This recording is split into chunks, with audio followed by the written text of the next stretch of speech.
A two-dimensional electron gas is a gas of electrons free to move in two dimensions, but tightly confined in the third. Most two-dimensional electron gases are found in transistor-like structures made from semiconductors.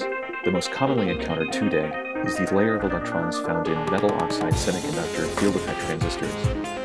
When the transistor is in an inversion mode, the electrons underneath the gate oxide are confined to the semiconductor oxide interface, and thus occupy well-defined energy levels.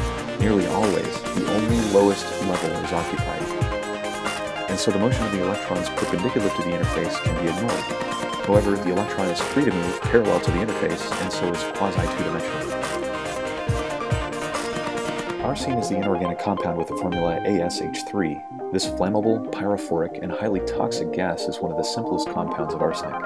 Pyrophoric means that it will spontaneously combust when exposed to air. Despite its lethality, it finds some applications in the semiconductor industry and for the synthesis of organoarsenic compounds. Molecular demepitaxy takes place in ultra-high vacuum, around 10 to the minus 11 torr. The most important aspect of MBE is the deposition rate, which is typically less than 3,000 nanometers per hour. This allows the films to grow epitaxially. The absence of carrier gases, as well as the ultra-high vacuum environment, result in the highest achievable purity of the growing films. MBE is widely used in the manufacture of semiconductor devices, including transistors for cellular phones and Wi-Fi. In solid-source MBE, elements such as gallium and arsenic, in ultra-pure form, are heated in separate quasi-coincident diffusion cells until they begin to slowly sublime.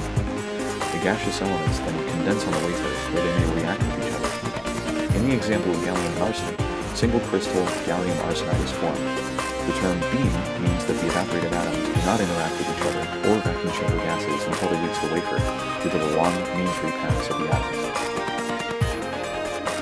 Magnetic tunnel junctions, or MTJs, with ferromagnetic electrodes possessing a perpendicular magnetic easy-axis are of great interest as they have a potential for realizing next-generation, high-density, non-volatile memory and logic chips with high thermal stability and low critical current for current-induced magnetization switching.